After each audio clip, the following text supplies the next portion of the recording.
XAML. In this video, we'll understand what is unsupervised learning and then the roadmap to prepare and understand different algorithms under unsupervised learning. So, begin with, we'll understand what is this unsupervised learning, what are the different categories of algorithms we have, and why it is used. Okay. Let's begin.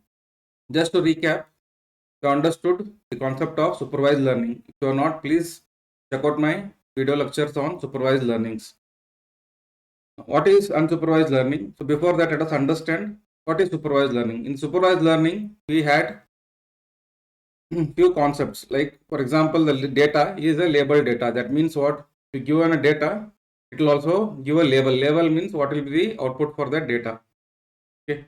So if you give x1, x2, xn as the data, some features data, and then you will say, so for this feature, this is the output. So that is, we call it as label for that particular input. So every input has a label. So based on this, the supervised learning learns. If this is the input, this is the output. This is the input, this is the output.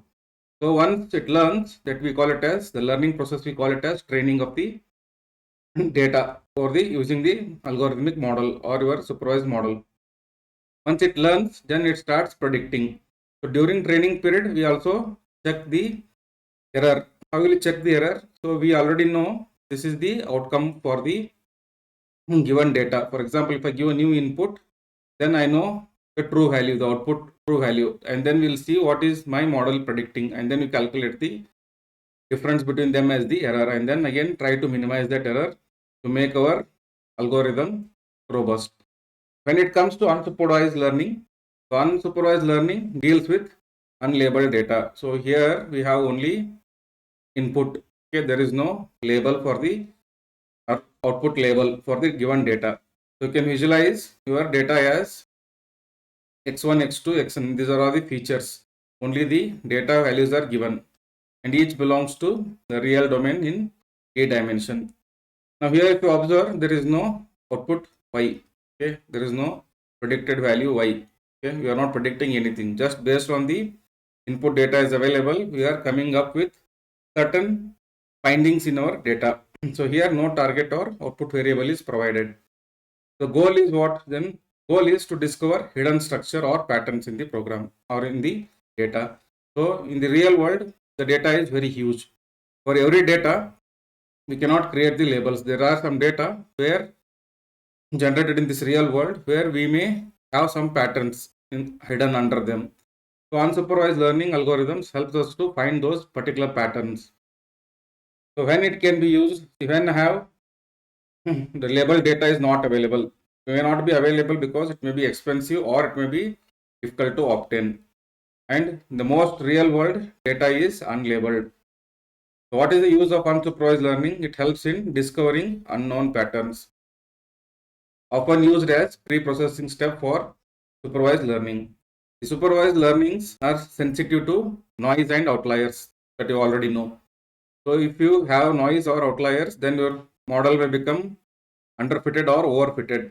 So for that pre-processing step, I can use some unsupervised learning algorithms to make the data clean.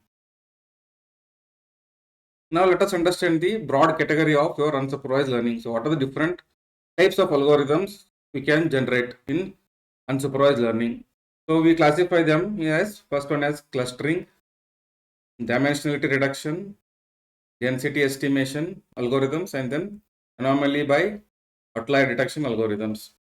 So in clustering, further we divided them partition based, hierarchical based. For example, in partition based, we have k-means and k-medoids algorithm. In hierarchical, we have two types, bottom up, top down, and how they are linked with each other, each hierarchy, that is something called as linkage criteria. Okay. Then in dimensionality reduction, we have something called as very important algorithm called as PCA, that is principal component analysis.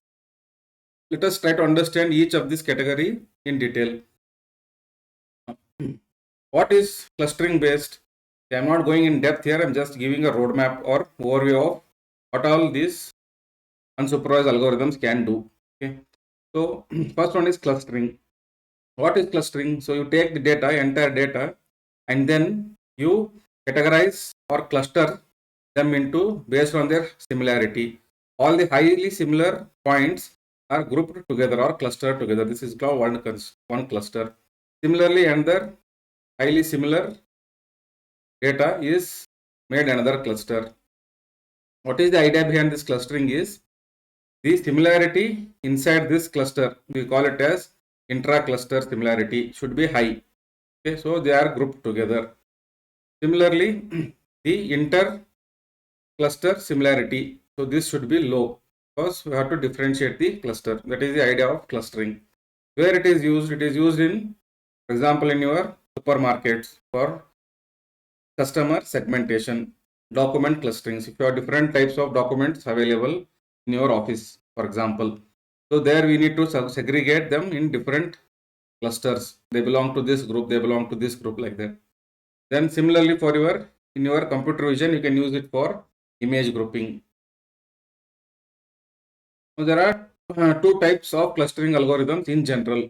In general, there are two classes of clustering algorithms. One is partition based and there is hierarchical clustering. In partition based, we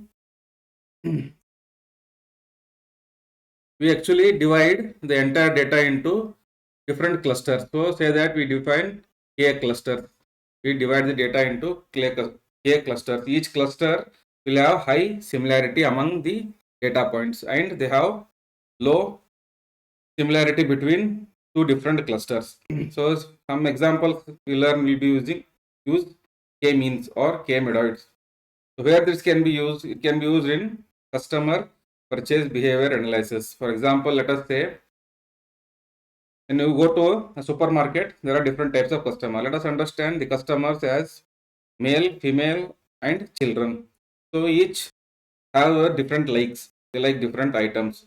So we can, using their buying patterns, okay, and the data we have that they have brought the previous items. From that we can predict or cluster what is that they will be looking at in my shop. Okay, so that is the idea of K-means.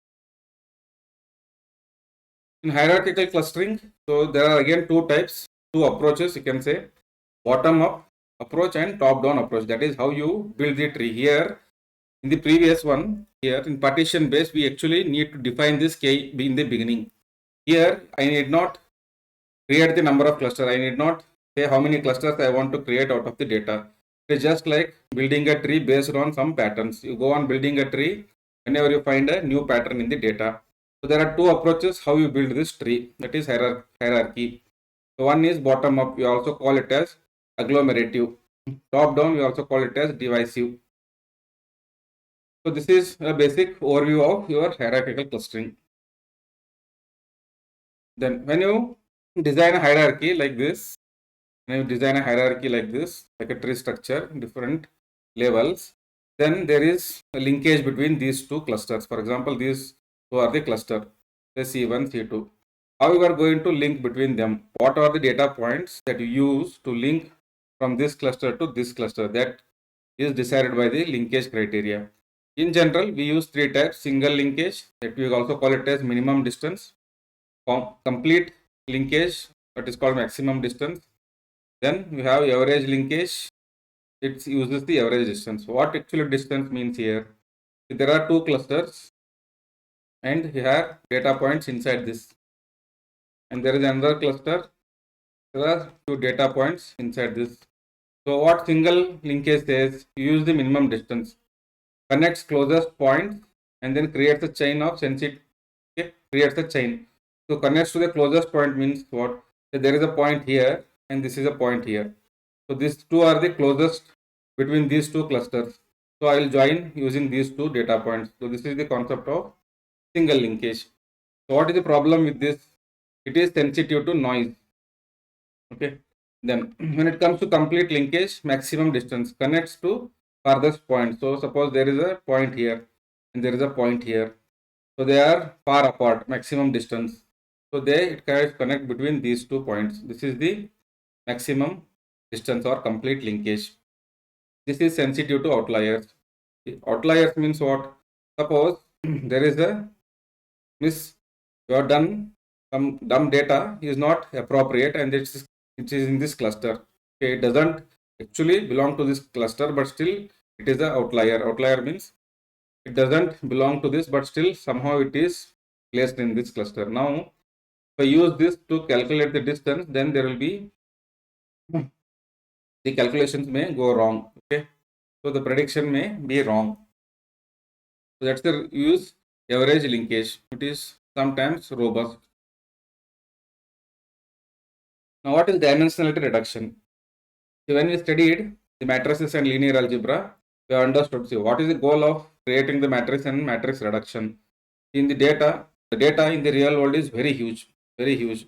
And in the data, we may not always find all the data points may not be of importance. Okay, all may not, and all the patterns may not be of importance in that data. Now, what is the goal here? If the data is very much huge and then it has too many number of dimensions, okay, then we call it as curse of dimensionality, because it becomes difficult to process. Okay, we need good processing algorithms. Okay, and then it is burden on my cost also, right? So why we need because of faster computation. If you reduce the data, we can compute it quickly. Okay, so that reduces my cost and time. So what exactly it does? It reduces the number of features. If I have say 10 features, okay, and then all 10 features, if I start processing, it may take more time and it is also not cost effective. So what I can do, can I reduce 10 dimensions to say 3 dimension or 2 dimension, so that I will get my result but with processing the less amount of data. So that is the goal of dimensionality reduction. So one important algorithm in dimensionality reduction is PCA, that is principal component analysis. So what it does, it is very simple. It finds direction of maximum variance. So once I explain the next videos, we'll come to know and the mathematical rigor behind it or intuition behind it. So it finds the direction of maximum variance and then it projects data onto the lower dimension using that maximum variance. That is the concept of PCA. Where this is used, it will be used in your image compression, face recognition, that is in computer vision. Then for data visualization, okay, because if you have say 10 dimension data, it becomes impossible or difficult to imagine or visualize the 10 dimensions. Okay, if I reduce it to only 2 dimensions, say that is XY plane, then it becomes easy. You can easily understand. Then density estimation. So you can use unsupervised learning for density estimation. What is density estimation? You already learned in your probability and statistics. So every data what you have may follow some real world probability distribution. The data is distributed, that means it has certain characteristics. So based on these characteristics only, we are trying to find our patterns, okay, in my data. So sometimes you may require to combine 2 or more such of the distribution. So for example, the Gaussian mixture model. Here I have 3 Gaussian distributions. For my finding a pattern, I may have to combine these density functions. So that is the concept of density estimation for multiple probability distributions. That is where you can use your unsupervised machine learning algorithms. The last one is category is anomaly by outlier detection. It identifies rare or abnormal data points. See, in data, in real world, you will not get very clean data. The data may contain something abnormal points which may not be of our interest. Okay, so in that data, it may also help us for detecting the anomaly. Anomaly means something is wrong, and also outlier detection may help in for your supervised machine learning algorithm. See, this is, for example, is the data I want to train to my supervised machine learning algorithm, but some point is here. Okay, so we already know using unsupervised algorithm, this is not part of this data. Okay, if I include this data and train my supervised learning algorithms, the prediction may be wrong. So it helps in detecting these outliers. So for example, in real world application, you can use it in fraud detection or intrusion detection algorithms. So that was about the overview of unsupervised machine learning algorithms. From the next video, we will understand in depth each of these different types of categories and some algorithms on that. Thank you for watching. Please like, subscribe and share.